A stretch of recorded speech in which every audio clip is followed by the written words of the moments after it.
अध्याय 11 कसौटी पर है आपके निर्णय लेने की क्षमता। आप परिवार के मुखिया हैं, व्यवसायी हैं और अपनी बड़ी कंपनी चलाते हैं, स्कूल या कॉलेज के प्रधानाध्यापक हैं, सेवा संगठन के ट्रस्टी हैं या प्रेमी हैं। आपके निर्णय लेने की क्षमता पर ही सफलता का सेहरा टिका रहता है। जीवन के हर क्षेत्र में चुनौतियां हैं। आबादी बढ़ी हुई है, प्रतिस्पर्धा कड़ी है, अवसरों की कमी है। ऐसे में मौका मिलते ही अवसरों को भुना लेने की योग्यता काम आती है। अगर आप तुरंत ही निर्णय लेकर मौक़ों का लाभ नहीं उठाएंगे तो गाड़ी छूट जाएगी और फिर उसी गाड़ी को पकड़ पाना नामुमकिन होगा। जब आप चुनौतियां प्राप्त करते हैं तो आपकी नेतृत्व की क्षमता भी कसौटी पर रहती है।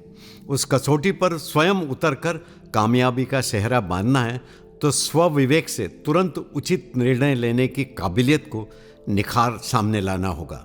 अन्यथा जीवन में सफलता की होड़ में पीछे छूट जाने के लिए आपको तैयार रहना होगा। निर्णय लेने का भी एक विज्ञान होता है और ये विज्ञान एक सशक्त प्रक्रिया से बंधा होता है। ये प्रक्रिया प्रबंधकीय क्षेत्र में अत्यंत प्रसिद्ध है। इस प्रक्रिया को निर्णय लेने के 7 सूत्रों की प्रक्रिया भी कहा जाता है। आइए इन 7 सूत्रों का विश्लेषण करने का प्रयास करते हैं। पहला सूत्र है समस्या की निशानदेही, यानी निर्णय लेने के लिए उस समस्या की पहचान कर लेना होगा जिसका हम हल निकालना चाहते हैं। साधारणतया हम समस्या को समझे बगैर ही उसका निदान निकालने की कोशिश करते हैं।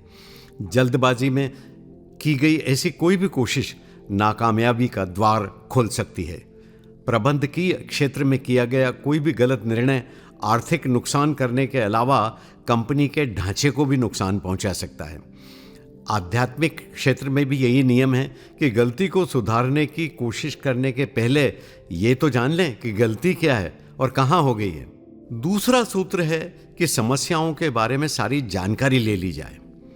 क्रिकेट या हॉकी के खेल की तरह ही कंपनी को चलाने का काम भी टीम वर्क का ही खेल है।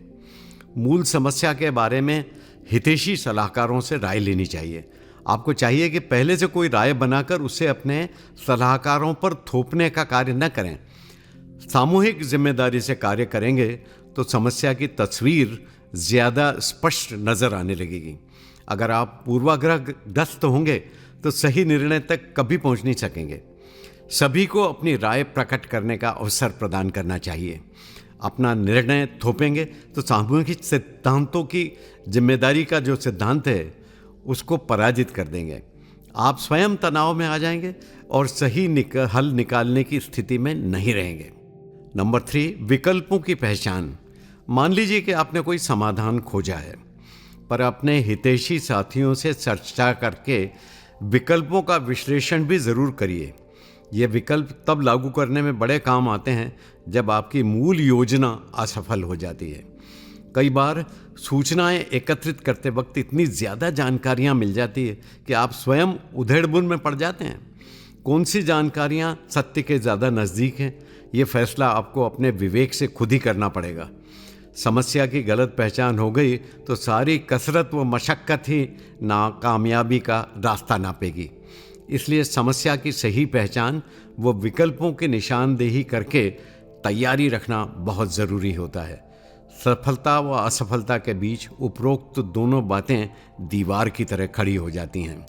नंबर 4, सबूतों को ठीक से नाप तोल लो। मूल समस्या या विकल्पों की ठीक से जांच पड़ताल के साथ ही उपलब्ध सबूतों की भी सही तरीके से छानबीन कर लेनी चाहिए। सबूत हाथ में होंगे तो आप जवाबदेही के वक्त अपने आप को ताकतवर व आत्मविश्वास से भरे पाएंगे। सबूत नहीं दे पाए तो ज़बानी जमा खर्च करने की कोई कीमत नहीं रह जाती। टीम वर्क बनाने की बात इसीलिए मैं कर रहा हूँ। विश्वसनीय टीम आपके लिए सबूत ढूंढ लाने में सहायक होगी। कई बार अति आत्मविश्वास में आप किसी पर भरोसा नहीं करते और सभी काम खुद करने में लग जाते हैं। ऐसे में आपकी असफलता के वक्त कोई भी आपके साथ खड़ा नहीं होगा। आपकी विश्वसनीय टीम को हमेशा ये लगना चाहिए कि आप उनके विचारों की कद्र भी करते हैं और उनकी ईमानदारी पर भरोसा भी। आपके पास मूल समस्या की जानकारी के साथ ही विश्वसनीय सबूत मिल गए हों तो उन सबूतों की विश्वसनीयता की परख भी ज़रूर कर लेना चाहिए। अगर सबूत असत्य साबित हुए तो आप हल करने में असफल तो होंगे ही, जग हंसाई के पात्र भी बनेंगे। विकल्पों में से हल की निशानदेही, ये नंबर 5 है। उपलब्ध विकल्पों की भी ठीक से जांच पड़ताल कर लें। कौन सा समाधान ज़्यादा लाभकारी होगा ये भी समझ लें। अपने निर्णय में आत्मविश्वास तो रखें, पर अति आत्मविश्वास से बचें। अति आत्मविश्वास कुछ और नहीं होता बल्कि आपके अहंकार का ही नतीजा होता है। क्रोध, भय या आवेश से बचें। जिसके प्रति आप निर्णय ले रहे हों उसके प्रति पूर्वाग्रह बिल्कुल नहीं पालें। विवेक से निर्णय लें। निर्णय लेने में वो सोच विचार करने में थोड़ा वक्त लग रहा हो तो ले लें। जल्दबाजी या घबराहट में कोई निर्णय करने से बचना मुनासिब होता है। ये कभी नहीं भूलना चाहिए कि समाधान निकालना, वो निर्णय लेने का विज्ञान भी एक उन्नत कला है। इसीलिए मैं कहता हूँ कि न विज्ञान को कला रहित रहना चाहिए और न कला को अवैज्ञानिक। पर दुख है कि आजकल की त्वरित स्वार्थों की दुनिया में तो इसका उल्टा हो रहा है। सही निर्णय लेने की कला ही आपको साधारण लोगों के बीच में से विशिष्ट बनाती है। नेतृत्व करने का आपका कौशल भी तभी उजागर होता है। नंबर 6, कड़ा निर्णय करके लागू करने का साहस। ये छठा सूत्र सबसे महत्वपूर्ण होता है। दुनिया के कई महान व्यक्ति इसी कला के कारण जगत प्रसिद्ध हो चुके हैं। आप महान भारतीय उद्योगपति रतन टाटा का उदाहरण ले लें। वे कहते हैं, मैं कभी यहाँ से शुरुआत नहीं करता कि सही निर्णय लेना है। मैं अपने स्वविवेक से निर्णय लेता हूँ और फिर उसे सही साबित करने में जुट जाता हूँ। यहाँ विवेक से निर्णय करने की बात का बड़ा महत्व है। भारत की औद्योगिक क्रांति में रतन टाटा का बड़ा योगदान है। वह उद्योग चलाते हैं तो दिल से। करुणा व सेवा भाव व्यवसायियों में कम ही देखा जाता है, पर रतन टाटा इसके अपवादों में से एक है। अंग्रेजी में एक कहावत है, justice delayed is justice denied, यानी देरी से किया गया न्याय भी अन्याय के दायरे में ही आ जाता है। अतः हमेशा ये बात ध्यान रखनी चाहिए कि न्याय में देरी न हो जाए, पर न्याय सुविचारित हो। जल्दबाजी में अन्याय भी तो नहीं होना चाहिए। महेंद्र सिंह धोनी को हल करने वाला जादूगर माना जाता है। उनके पारस स्पर्श की बड़ी चर्चा रहती है। जब वो कुछ निर्णय लेते हैं वो लोगों को अजीब व बेतुका लगता है, पर उनका निर्णय अक्सर सही ही साबित होता है और बेतुका कहने वाले लोग गलत साबित हो जाते हैं।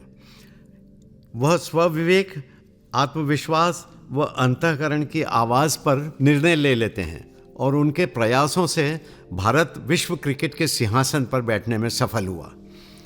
T20 व 50-50 ओवरों के दोनों प्रारूपों में उनकी कप्तानी में भारत ने विजय पाई। आज 130 करोड़ भारतीयों के दिलों पर उनका राज है। अतः 2 तरीके हैं, या तो आप गुण व ज्ञान के बलबूते पर सोच विचार कर स्व विवेक से निर्णय लें, या फिर निडर होकर अपनी आत्मा की आवाज़ व अपने स्वाभाविक अंदाज से निर्णय लें। दोनों ही तरह के निर्णयों में आध्यात्मिक तत्व छुपे हैं। दोनों ही तरह के समाधान कारकों में अद्भुत प्रतिभा छुपी है। इसीलिए खेल क्षेत्र में तो अक्सर ही कहा जाता है कि किसी की स्वाभाविक प्रतिभा को जानकर ही उसे शास्त्रीय प्रशिक्षण दिया जाना चाहिए। जो प्रकृति से लय मिलाकर अलौकिक अंदाज में खेलते हैं उन्हें बस अभ्यास व आंतरिक रूप से पोषित ऊर्जा ही चाहिए। 7वां व आखिरी सूत्र है निर्णय का पुनरावलोकन। आपने जो समाधान प्रस्तुत किया है और लागू भी किया है उससे हुए लाभ हानि का पुनरावलोकन कर लेना जरूरी है। इससे ये ज्ञात होता है कि आपने जो निर्णय लिया वह कितना कारगर साबित हुआ है। यह एक अवसर होता है अपने प्रयासों की समीक्षा का। इसी के आधार पर आप आने वाली चुनौतियों से निपटने का औजार भी ढूंढ निकालते हैं। अतः आप प्रबंधकीय नेता हैं या फिर अपने किसी भी क्षेत्र के मुखिया, निर्णय लेने व सफलता के साथ लागू करने के पहले इन 7 सिद्धांतों का पालन करेंगे तो सफलता आपके कदम चूमेगी।